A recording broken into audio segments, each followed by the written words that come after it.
tatay, ama, daddy, papa.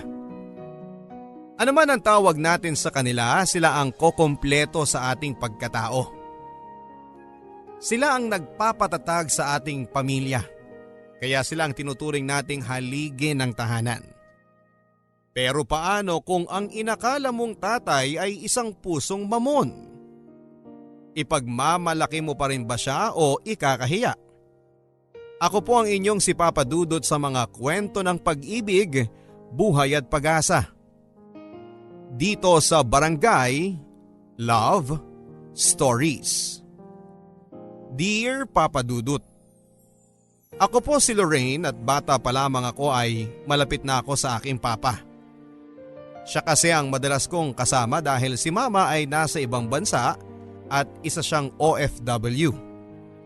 Dalawa lang kaming magkakapatid pero kahit maliit lamang ang aming pamilya at malayo si mama ay masayang masaya pa rin kami dahil ni minsan ay hindi pinaramdam ni papa sa amin na wala si mama.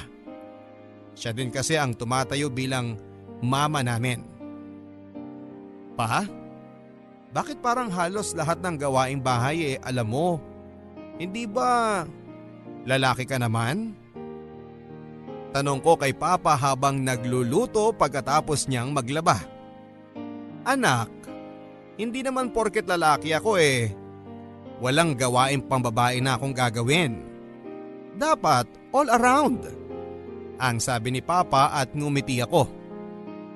Ang galing mo talaga pa. Bilib ako sa'yo. Kasi kahit wala si mama naalagaan mo pa rin kami ng maayos ni Angelica. Ayaw mo bang magtrabaho pa? Ang tanong ko sa kanya. Gustuhin ko man anak, hindi pwede. Ayaw kung kanino ko lang iwan ang kapatid mo. Babae pa man din kayong dalawa. Bakit anak? Ayaw mo bang nandito si Papa? Ang tanong ni Papa sa akin at ngumiti lang ako. Papa naman, syempre gusto kong kasama namin kayo ni Angelica. Hayaan mo pa. Kapag nakagraduate ako at nakahanap po ko ng maayos na trabaho, pauuwiin ko na si mama. Para dito na lang kayo sa bahay tapos ako naman ang manlilibre sa inyo. Ang sabi ko kay Papa. Nakita ko ang pangingilid ng luha sa kanyang mga mata. Salamat anak ha. Buti at naalala mo si Papa. Ang sabi nito sa akin sabay yakap. Oo naman pa. Mahal na mahal ko kayo ni Mama. Ang sagot ko naman sa kanya. Mabait si Papa, maalaga at isa pang sobrang hinahangaan ko sa kanya ay sobrang sipag niya, Papa Dudut. Kaya masasabi kong napakaswerte ko talaga kay Papa. Kasi alam kong mahal na mahal niya ako at ang aking kapatid. Pero isang araw ay narinig kong may kausap siya sa cellphone. Mahina ang boses niya at parang bumubulong lang. Basta ang narinig ko lang ay ang sagot ni Papa. O sige, pupunta ako. Ang sabi niya. Nagtaka ako kung ano ang pinag-uusapan nila nang nasa kabilang linya. Ang inisip ko na lang ay baka si mama yon at may pinag-uusapan lang silang mahalaga. Magmula noon Papa Dudut ay ewan ko ba pero unti-unti na akong nagdududa sa mga kinikilos ni Papa. 4 na taon na ang nakakalipas Papa Dudut, graduate na ako ng high school. Pero simula noong last na uwi ni Mama ay hanggang ngayon ay hindi pa rin siya bumabalik. Ang sabi niya ay sa graduation ko daw siya uuwi pero hindi naman niya tinupad ang pangako niya. Sobra na nga ako nagtatampo kay Mama. Pero buti na lang at nandyan si Papa na laging pinupuno ang pagkukulang ni Mama sa amin. Hanggang sa dumating sa point na nahuli ko si Papa na may kausap sa telepono. Noong una akala ko ay kaibigan niya lang yon pero habang tumatagal ay nagdududa ako kung bakit sa tuwing kausap niya yon ay abot-abot ang ngiti niya. Angel, madalas bang umaalis si Papa kapag ikaw ang nauuna rito sa bahay? Ang tanong ko sa kapatid ko na nasa elementary noon, kaya naman mas nauuna siyang umuwi kaysa sa akin na nasa kolehiyo na. Oo ate, laging wala si Papa. Pero sa tuwing aalis siya, nakahanda na yung pagkain natin. Ang sabi niya, initin ko na lang daw yung kanin at huwag kalimutang isara ang lutuan. Baka pag ginamit baka daw kasi makalimutang nakabukas, baka magkasunog. Yun lang naman ate. Bakit mo natanong? Ang pag-uusisa ng kapatid ko. Sa totoo lang ay hindi ko din alam ang isasagot ko. Tinignan niya ako tapos ay tinapik ang balikat ko. Uy ate, okay ka lang ba? Ang sabi ng kapatid ko. Sana nga lang ay mali ang iniisip kong ito Papa Dudut dahil kung magagawa man ito ni Papa ay magagalit ako sa kanya. Wala naman, may iniisip lang ako. Basta kapag aalis si Papa sabihin mo sa akin ha. Ang biling ko sa aking kapatid. Akala ko Papa Dudut ay titigil na nga si Papa sa paglabas ngunit nasundan pa ito ng nasundan. Oy Lorraine, alam mo ba kung anong ginagawa ng Papa mo? Ang tanong sa akin ng tsismosa naming kapitbahay. Hindi ko na sana yon papansinin Papa Dudut kaya lang ay masyado siyang maingay para hindi ko marinig. Hindi po. Bakit po? May alam ba kayo? Ang tanong ko naman dito. Baka sakaling may maganda siyang maisasagot sa akin. Yang Papa mo, lagi naming nakikita na may kasamang iba. Sinusundo sa hotel. Naku ha, yan ang nga bang sinasabi ko Porket wala dito ang mama mo, ganyan ang gagawin niya. Ay naku, ang mga lalaki talaga.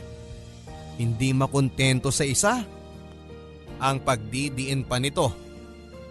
Noong una ay ayaw ko sanang patulan ang mga sinasabi niya pero andito na rin lang kaya tinanong ko na. Sino po ba yung nakita niyong kasama ni Papa? Ang tanong ko. Yung isang babaeng maganda tapos sexy. Nako kung ako sa inyo, sasabihin ko na sa mama mo. Baka mamaya hindi nyo na namamalayan na iiwanan na pala kayo ng papa nyo. Ang sabi niya sa akin. Bumilis ang pintig ng puso ko at gusto kong sabihin kay mama ang lahat ng nalaman ko pero nagpigil ako Papa Dudut dahil ayokong masira ang pamilya na meron ako. Nagdaan pa ang mga araw Papa Dudut at lagi ko na ngang hindi naaabutan si Papa sa bahay. Pero si Papa yung tipo ng magulang na aalis pero sisiguraduhing maayos na ang lahat sa bahay. Nakaluto na siya, ready na ang higaan pati ang mga uniform namin kinabukasan ay planchado na. Kaya nang makakuha ko ng tiyempo, wala kaming pasok noon kaya naman nagkaroon ako ng pagkakataon na i-one-on-one si Papa. Aalis na sana siya noon Papa Dudut kaya naman kinausap ko na siya habang nag-aayos siya ng gamit niya. Pa? Saan ba kayo pupunta at saka bakit hindi na tumatawag ang mama sa atin? Ang tanong ko dito at tumingin siya sa akin. Anak, nagtatrabaho si Papa para sa inyo. Ang mama niyo naman kaya hindi tumatawag ay busy lang sa trabaho niya. Stricto raw ang bago niyang amo kaya hindi siya makatawag. Ang sabi ni Papa. Nakita ko naman ang senseridad sa mukha ni Papa kaya naman hindi na ako nagduda pa sa mga sagot niya. Papa kung may trabaho ka, bakit tuwing gabi lang? Hindi ba kadalasan ng trabaho sa umaga? Ang sabi ko ulit sa kanya. Ngumiti lang si Papa sa akin tapos ay kinerot ang ilong ko. Ang anak ko talaga? Napakadaming tanong. Matulog ka na kaya? Bukas may pasok na kayo at saka huwag ka nang masyadong mag-isip ng kung ano-ano dyan. Basta anak, nandito lang si Papa ha. Hindi ko kayo pababayaan. Ang lahat ng ginagawa ko ay para sa inyo. Okay? Ang sabi ni Papa. Sa ganoong pamamaraan ni Papa ay nakukumbinsi niya ako na wala siyang ginagawang masama. Pero minsan, Papa Dudut, ay napapaisip talaga ako kung ano ang meron sa trabaho ni Papa. Labag man sa aking kalooban na usisain pa yon ay parang may kung ano sa puso ko na nagtutulak sa akin para alamin ang katotohanan. Makailang ulit ko pa ring naririnig ang tsismis sa pambababae ni Papa. May kasamang babae tapos papasok sa bar. Sa tuwing iniisip ko na gagawin yun ni Papa ay sumasama ang loob ko. Kaya naman ako na mismo ang gumawa ng paraan para malaman ang katotohanan. Hindi ako pumasok noon sa isang subject ko para lang abangan si Papa. Sa lugar na sinasabi ng mga kapitbahay namin na lagi nilang nakikitang may kasama siyang babae na pumapasok daw sa bar. Mga bandang 7:00 na ng gabi yon, sa hindi kalayuan ay naaninag ko nga si Papa. Halos mga togang tuhod ko sa aking mga nakita. Tama nga ang sabi-sabi tungkol kay Papa. May kasama siyang babae na pumasok sa bar. Paulit-ulit kong sinasabi sa sarili ko na hindi totoo pero kitang-kita ng aking mga mata. Niloko kami ni Papa. Niloko niya lang kami. Pagkatapos ng araw na yon ay hindi ko na alam kung paano ko haharapin si Papa. Hindi ko rin alam ang gagawin. Kung sasabihin ko ba sa kanya na nakita ko siyang may kasamang iba o itatago ko na lang ito para mapanatiling buo ang pamilya namin. Si Mama na dapat kong pagsabihan lang ng hinanakit ko ay wala din at hindi ko din makontakt. Hindi ko na alam kung saan ako lulugar, Papa Dudut. Kaya naman minabuti ko na lamang nakausapin si Papa ng masinsinan. Bahala na kung ano ang malaman ko. Aalis na ulit sana siya nang bigla ko siyang harangin. Anak, bakit hindi ka pa pumasok sa loob? Malamok dyan sa labas. Pa, ano ba talagang trabaho mo? Anak, ano bang klaseng tanong yan? Driver ako ng bus kaya gabi lang ako umaalis. Driver ba talaga? Nagtatrabaho ka ba talaga o nambababae? Anak, wag mong sabihing naniniwala ka sa mga tsismis sa akin ng mga kapitbahay. Noong una pa ayaw ko talaga maniwala Pero nung nakita na mismo ng mga mata ko, doon ako nagsimula magduda kung totoo ba talagang sinasabi niyo sa akin. O mas paniniwalaan ko yung sinasabi ng ibang tao. Anak, maniwala ka sa akin. Wala akong ginagawang masama. At gaya ng paulit-ulit kong sinasabi sa'yo, ang lahat ng ginagawa ko ay para sa kabutihan yung dalawa ng kapatid mo. Hindi ko na alam pa. Pero kung totoo yung sinasabi niyo, bakit nakita kitang may kasamang babae nung isang gabi tapos pumasok kayo sa bar? Anak, maniwala ka sa akin. Wala akong intensyong masama. Ang hinihingi ko lang sa'yo ngayon, anak, ay konting pang-unawa. Balang araw, maiintindihan mo din ako. Hindi ko talaga alam kung ano ang ibig sabihin ni Papa sa mga sinabi niyang yon. Pero dahil na rin sa mga nakita ko ay nagsimula nang magbago ang pakikitungo ko sa aking ama. Kumuha ako ng kursong education, Papa Dudo, dahil yun talaga ang pangarap ko. Dati porsigido akong makatapos para mabigyan ng maginhawang buhay sina Mama at si Papa. Pero ngayon ay parang unti-unti na ako nawala ng amor sa pag-aaral. Lalo na sa mga nangyari kay Papa na pambababae. Hanggang sa makilala ko si Jeric. Niligawan niya ako ng 1 buwan at hindi nagtagal ay sinagot ko na rin siya. Sa tuwing kasama ko si Jeric ay nababawasan ang bigat ng mga iniisip ko. Ang daming dumating na problema, Papa Dudut. Noong una akala ko ay kaya kong lampasan ito ng mag-isa. Pero hindi pala. Nagtrabaho ako sa isang fast food chain bilang isang crew. Nag-working student ako para nang sa ganon ay malibang ako kahit na sinusustentuhan naman ako ng maayos ni Papa. Pero napabarkada ako, Papa Dudut. Nawalan ako ng patutunguhan sa buhay.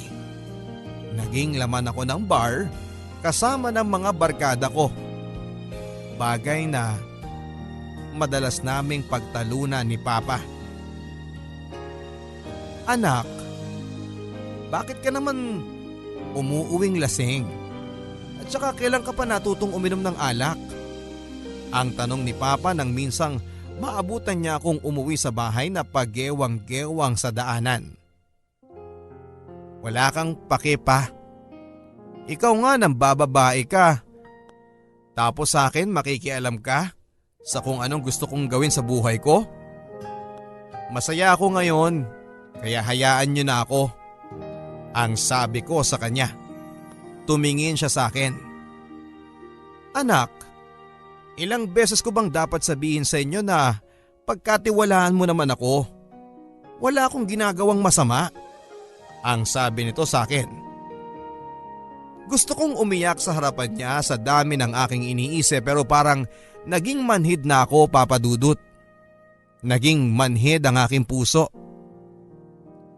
Pa, paano ako magtitiwala sa inyo kung hindi niyo sinasabi ang katotohanan?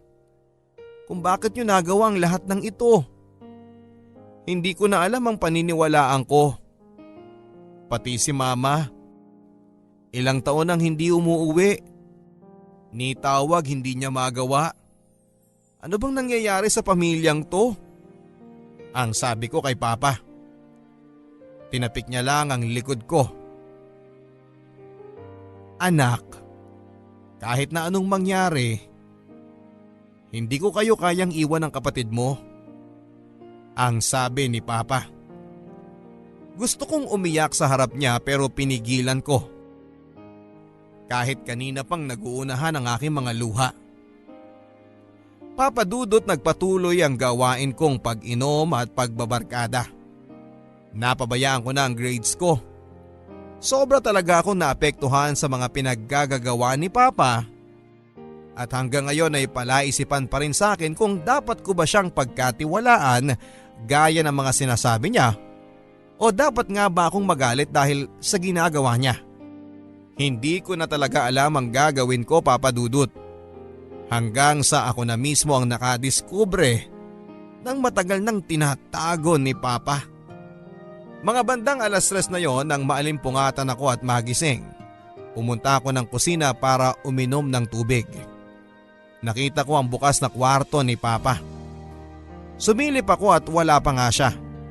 Binuksan ko ang ilaw at naghalungkat sa mga gamit niya. At laking gulat ko nang makita ko ang mga damit pambabae sa kanyang kabinet. At iba't ibang kulay ng wig. Hindi ko alam kung para saan ang mga yon, Papa Dudut. Muntik na akong mahuli ni Papa dahil saktong-sakto ang pagdating niya. Sumilip ako sa bintana ng kanyang kwarto. At halos lumuwa ang aking mga mata. Nakita ko si Papa. May kasamang lalaki at magkahawak pa sila ng kamay. Pinisil niya ang pisngi ni Papa bago tuluyang umalis. Ang lakas ng pintig ng puso ko noon, Papa Dudut. Mas lalo naman nang makita ko ang reaksyon ni Papa. Na parang kilig na kilig talaga. Dali-dali akong lumabas ng kwarto at gusto kong kausapin na sana si Papa tungkol sa aking mga nakita pero hindi ko muna ito ginawa habang hindi pa malinaw ang lahat sa akin. Nakapag-decide ako, Papa Dudut, na pumunta mismo kung saan ko nakita si Papa. Sinakto kong nakaalis na siya ng bahay. Nakita ko ang makailang ulit niyang tawag at text sa akin pero hindi ko yon pinapansin. Malamang ay nag-worry na siya dahil hindi pa rin ako nakakauwi. Hindi ko alam kung saan ko makikita si Papa. Masyadong maingay at masyadong mailaw ang pinasok kong lugar. Maraming tao at ang lakas ng mga hiyawan nila sa mga nagpe-perform. Isang bar ang pinagtatrabahuhan ni Papa. Hindi siya tulad ng bar na iniisip ko dahil mga bakla ang performer dito. Hindi sila sumasayaw, nagpapatawa sila at karamihan din sa mga waitress ay bakla na aakalain mong babae talaga sa una mong kita. At sa hindi kalayuan ay nakita ko si Papa na nanonood din. Hindi siya nakadamit panlalaki. Nakawig siya. Nakasuot ng bestida. Agad ko siyang nakilala dahil sa suot niyang relo na ibinigay sa kanya ni Mama noong wedding anniversary nila. Mali ako nang iniisip kay Papa. Hindi pala siya ng bababae kasi isa siyang bakla. Kung tutuusin ay wala naman talagang ginagawang masama si Papa. Nagtatrabaho siya bilang isang stand-up comedian sa isang bar. Palipat-lipat pala si Papa kaya pala minsan ay hindi ko siya nakikita dito. Yun ay ayon na rin sa mga napagtanungan ko na mga nakakatrabaho niya. Hindi ko alam kung paano ko ulit kakausapin si Papa. Wala man siyang ginagawang mali pero itinago niya pa rin ang kanyang tunay na pagkatao. Bakla ang papa mo. Ang paulit-ulit na narinig ko, Papa Dudut, sa aking kasintahan. Gusto kong magalit sa kanya at gusto kong ipagtanggol si Papa pero wala akong magawa dahil alam kong totoo ang lahat ng yon. Kinausap ko si Angel tungkol sa mga kinikilos ni Papa at nagulat ako sa mga sinabi niya. Ate, matagal ko nang alam na ganyan si Papa. Minsan, binibihisan pa niya ako ng gown at inaayusan. Wala naman akong nakikitang mali sa ginagawa ni Papa. Maayos naman ang pagpapalaki niya sa atin. Kaya sana, huwag ka nang magalit sa kanya. Ang kasalanan lang naman niya ay hindi sa atin sinabi ang totoo niyang pagkatao. Pero naging mabuti pa rin siyang ama sa atin. Ang sabi nito sa akin habang nakatingin lang. Kahit na, mas okay sana kung sinabi niya kaagad sa atin. Kaso anong ginawa niya? Naglihim siya, hindi ba? At si Mama, paano na lang kapag nalaman ni Mama to? Masisira ng pamilya natin ang dahil sa pagkatao ni Papa. Ang madiin kong sabi sa aking kapatid. Ate, may sasabihin pa ako sa iyo. Ang sabi niya na mukhang seryosong seryoso. Si Mama, kaya hindi na siya umuuwi kasi may iba na siyang pamilya sa ibang bansa. At lahat ginagawa ni Papa para matustusan ang pangangailangan natin. Alam mo ba ate na nagbebenta ng balot si Papa tuwing gabi kapag mahina ang kita sa bar? Minsan pa nga ay nagbebenta siya ng taho tuwing madaling araw. Kaya hindi na natin siya naaabutan sa bahay kasi ginagawa niyang lahat para may maginhawa tayong buhay. Kaya sana ate huwag ka nang magalit kay Papa. Ang sabi sa akin ng kapatid ko. Para akong binuhusan ng malamig na tubig sa mga sinabi niyang yon. Noon pa man ay sira na pala ang pamilya namin. Hindi ko na alam ang gagawin ko at mabuti na lang at nandyan si Jeric na nagpapasaya sa akin. Mahal, sa bahay na lang tayo. Huwag ka nang umuwi sa inyo. Magsama na tayo. Ang alok niya sa akin. Napangiti ako dahil pakiramdam ko ay ayaw na sa aking mahiwalay ni Jeric. Pumayag ako at hindi nag-isip, iniwan ko si Angelica kay Papa. Inisip ko na lang na total ay wasak na ang pamilya namin at may tatay pa akong bakla. Pinipilit ako pabalikin ni Papa pero hindi ko siya pinakinggan. Nagmatigas ako. Tuwing papasok ako ay naririnig ko na lamang ang mga kaklase ko na inaasar ako. O yung tatay niyang bakla nagkatrabaho sa bar. Nakakita ka na ba ng tatay na nagbibistida at nagmi-makeup? Sabay tawa nila. Hindi ko man lang maipagtanggol si Papa kasi alam kong totoo. Kaya naman mula noon ay umuwi na ako sa bahay nila Jeric at nagsama na kami. Sa tuwing kasama ko siya ay nakakalimutan ko ang aking problema. Mabuti na lang at may isang katulad niya sa aking buhay. Kahit na iniwan ko na sina Papa at Angelica ay tuloy pa rin ang sustento sa akin ni Papa. Ang sabi ni Angel ay lagi na lang daw may sakit si Papa. Pero ganoon pa man ay pumapasok pa rin siya kasi magka-college na rin ang aking kapatid at gusto raw ni Papa ang makatapos din siya ng pag-aaral. Sumama din ang loob ko, Papa Dudut, dahil hindi sinabi ni Papa sa akin. Mabuti pa kay Angelica at sinabi niya lahat pero wala akong kaalam-alam. Ayaw kasi ni Papa na magkaproblema ka. Alam mo kung gaano kanya kamahal kaya sana bumalik ka na ate. ang pagsusumamo ni Angel sa akin. Pero nagmatigas ako, Papa Dudut, dahil masaya na ako sa piling ni Jeric. Pero habang tumatagal ay unti-unti din siyang nagbago. Hindi na ako nakakapasok kasi lahat ng allowance ko at pantuition ay kinukuha niya at ginagamit niya para sa kanyang bisyo. At ang pamilya niya noon ay nagbago din ang pakikitungo sa akin.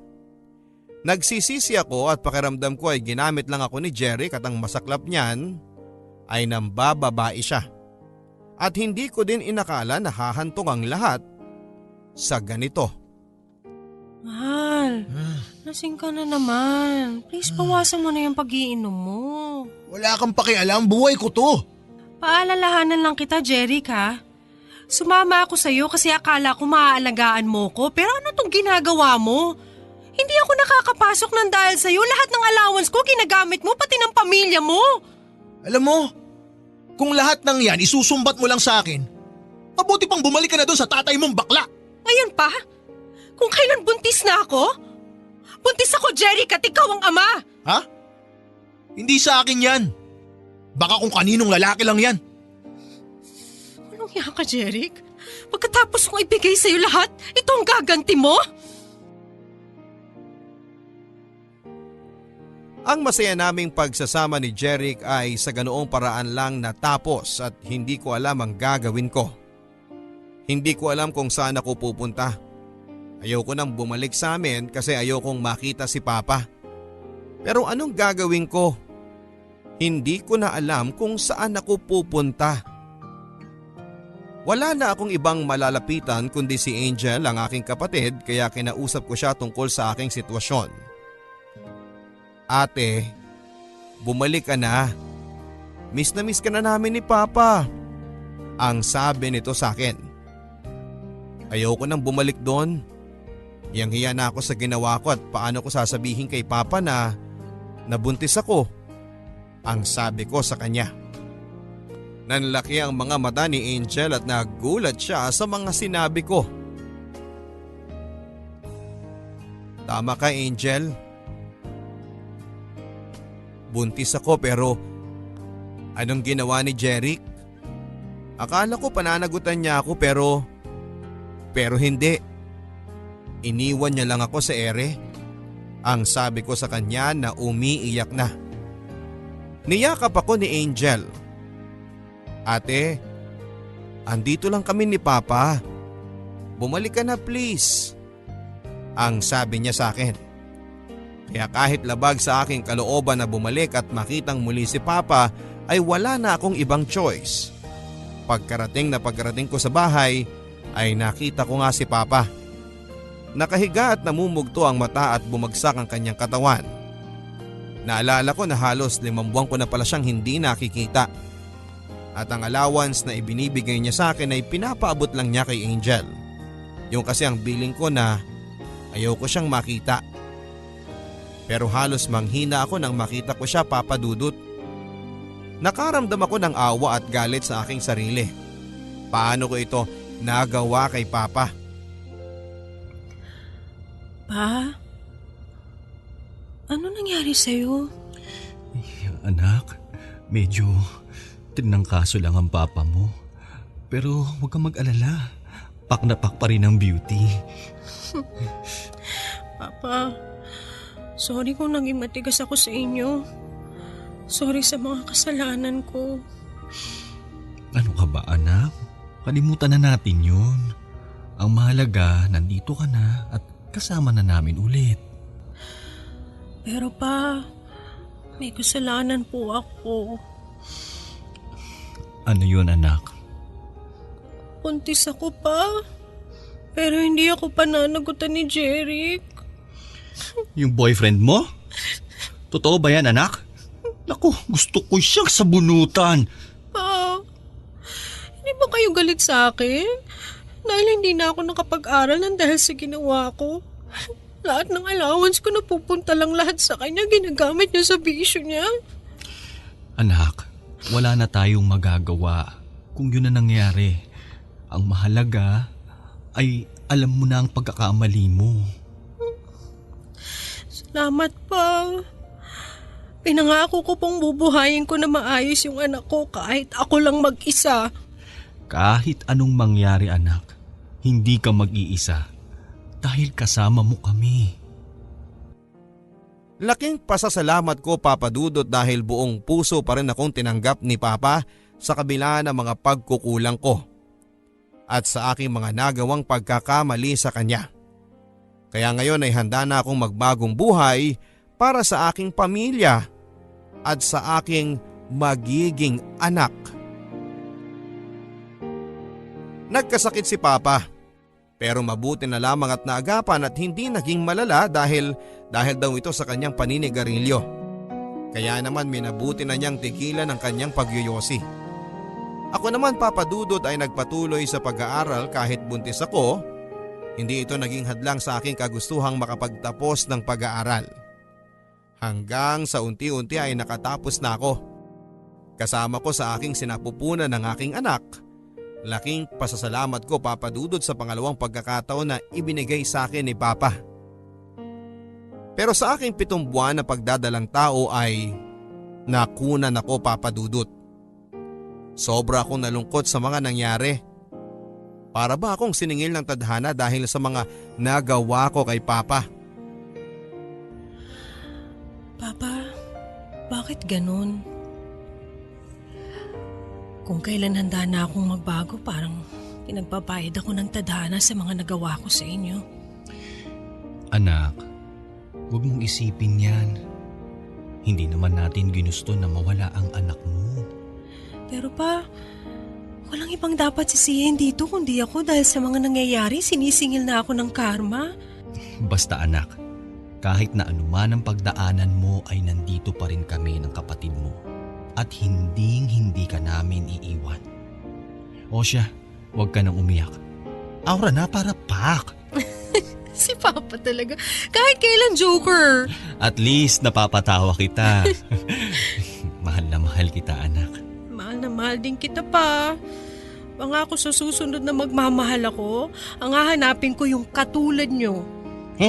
Katulad kong pusong mamon? Kahit pusong mamon pa siya, kung maihigitan niya yung pagmamahal na binibigay mo sa akin. Ay naku anak, mukhang mahihirapan ka. Kasi wala nang hihigit pa sa pagmamahal ko sa inyo. Ang sarap sa pakiramdam na may taong handang yakapin ang lahat ng iyong pagkakamali at handa kang tulungan kahit na ilang beses ka pang madapa. Yung mamahalin ka ng walang pag-aalinlangan at lahat ng yon ay natagpuan ko lang sa aking Papa. Pinangako ko sa aking sarili na maghahanap ako ng maayos na trabaho para makatulong kay Papa at hindi na siya magtrabaho pang muli. Si Mama, Papa Dudut ay tuluyan na kaming kinalimutan. Hindi na siya nagpadala ng sustento at pinutol na niya ng tuluyan ang komunikasyon namin. Ang huling balita namin sa kanya ay nagkaroon siya ng anak. Aaminin ko na nasaktan ako noon, lalo na nang makita ko ang bago niyang pamilya. Pinagtuunan ko na lamang ng pansin ang aking let, nag-review ako ng maayos at laking gulat ko na lamang na lahat ng aking paghihirap sa wakas ay nasuklian din. Bakit ba nagtatatakbo ka dyan anak? Pa! May teacher ka na! Anong ibig mong sabihin? Pa! Nakapasa ako sa board exam! Talaga? Oo! Totoo ba yung sinasabi mo? Oo pa! Mapapalitan ko na lahat ng paghihirap nyo! Naku anak, salamat sa Diyos. Salamat din sa inyo pa! Dahil kung wala kayo, hindi ko maabot lahat ng meron ako ngayon. Ikaw ang pinaka-the best na tatay sa buong mundo!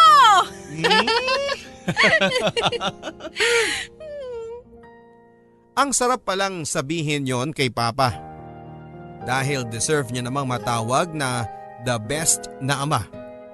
Kahit nakakaiba siya sa ibang tatay na brusko na imbes na manuntok, kapag may nangaapi sa kanyang anak ay pipiliing manabunot ng buhok kapag may kaaway ka. Nakakatawa pero hindi ko kinakahiya si Papa.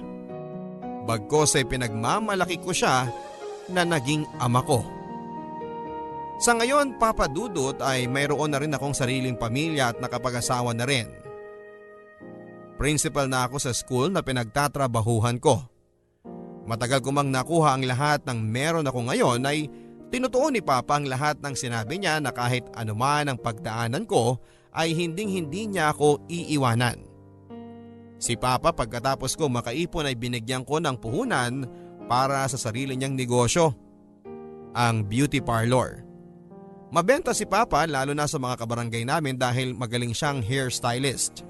Sa edad na 50 ay malakas pa ring maggupit, mag-straight, magkulot at magkulay ng buhok.